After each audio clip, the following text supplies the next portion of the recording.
ಚಿತ್ರದುರ್ಗದ ತರಾಸು ರಂಗಮಂದಿರದಲ್ಲಿ ಡಿ ದೇವರಾಜ್ ಅರಸುರವರ 111ನೇ ಜನ್ಮದಿನಾಚರಣೆ ಸಮಾರಂಭ ಹಮ್ಮಿಕೊಳ್ಳಲಾಗಿತ್ತು. ಜಿಲ್ಲಾಡಳಿತ, ಜಿಲ್ಲಾ ಪಂಚಾಯಿತಿ, ಹಿಂದುಳಿದ ವರ್ಗಗಳ ಕಲ್ಯಾಣ ಇಲಾಖೆ ವತಿಯಿಂದ ಸಾಮಾಜಿಕ ಕ್ರಾಂತಿಯ ಹರಿಕಾರರು, ಮಾಜಿ ಮುಖ್ಯಮಂತ್ರಿಗಳಾದ ಡಿ ದೇವರಾಜ್ ಅರಸುರವರ 111ನೇ ಜನ್ಮದಿನಾಚರಣೆ ಸಮಾರಂಭದಲ್ಲಿ ಡಿ ದೇವರಾಜ್ ಅವರು ಅರಸು ಜಯಂತಿ ಕಾರ್ಯಕ್ರಮ ಹಮ್ಮಿಕೊಂಡಿದ್ದರು. ಅಪರ ಜಿಲ್ಲಾಧಿಕಾರಿ ಬಿಟಿ ಕುಮಾರಸ್ವಾಮಿ ಅವರು ಕಾರ್ಯಕ್ರಮ ಉದ್ಘಾಟಿಸಿ ಮಾತನಾಡಿದರು. ಕರ್ನಾಟಕ ಹಿಂದುಳಿದ ವರ್ಗಗಳ ವಿದ್ಯಾರ್ಥಿಗಳ ಬಾಳಿಗೆ ಶಿಕ್ಷಣಿಕ ದೀಪ ಹಚ್ಚಿದೆ ಮಹಾನ್ ನಾಯಕ ಮಾಜಿ ಮುಖ್ಯಮಂತ್ರಿ ಡಿ ದೇವರಾಜ್ ಅರಸು ಎಂದು ಬಿಟಿ ಕುಮಾರಸ್ವಾಮಿ ಬಣ್ಣಿಸಿದರು.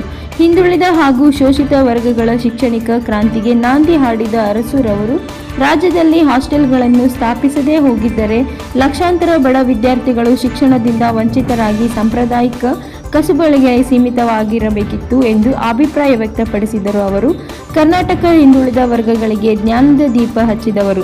ದೇವರಾಜ್ ಅರಸು ಅವರ ಆಡಳಿತಾವಧಿಯಲ್ಲಿ ಜಾರಿಗೆ ಬಂದ ಉಳುವವನೇ ಭೂಮಿ ಒಡೆಯ ಎಂಬ ಭೂ ಸುಧಾರಣೆ ಕಾಯ್ದೆ ಸಾಮಾಜಿಕ ಕ್ಷೇತ್ರದಲ್ಲಿ ಬಹುದೊಡ್ಡ ಕ್ರಾಂತಿ ಸೃಷ್ಟಿಸಿತು.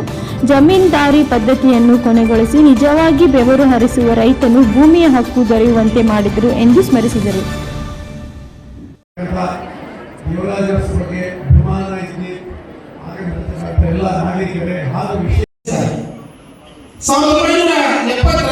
ರೇಷ್ಮೆ ಮಂಡಳಿಯ ರಾಷ್ಟ್ರೀಯ ರೇಷ್ಮೆ ಮಂಡಳಿಯ 70ರ ದಶಕವನ್ನು ನಾವು ಅರಸು ಯುಗ ಅಂತ ಕರಿತೀವಿ.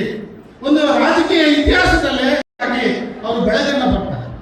ಪೂರ್ವದಲ್ಲಿರ್ತಕ್ಕಂಥ ಮುಖ್ಯಮಂತ್ರಿಗಳು ಯಾರು ಆರ್ಥಿಕವಾಗಿ, ರಾಜಕೀಯವಾಗಿ ಏನು ಹಿಂದುಳಿದ ಸಮುದಾಯಗಳಿಗೆ ದೇಶಗಳನ್ನು ನಾವು ನೆಲೆಸಬಹುದು.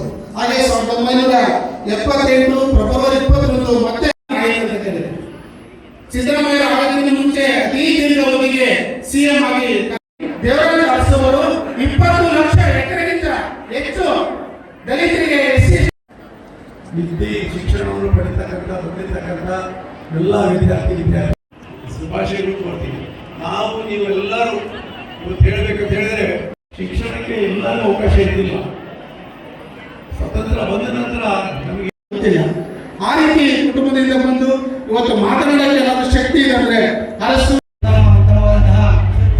ಹೋಗಿ ನಮ್ಮ ಇಲಾಖೆಯಲ್ಲಿ ಕೂಡ ನೆಕ್ಸ್ಟ್ ಪದವಿ ಪರೀಕ್ಷೆಯಲ್ಲಿ ಅತಿ ಹೆಚ್ಚು ವಿದ್ಯಾರ್ಥಿಗಳು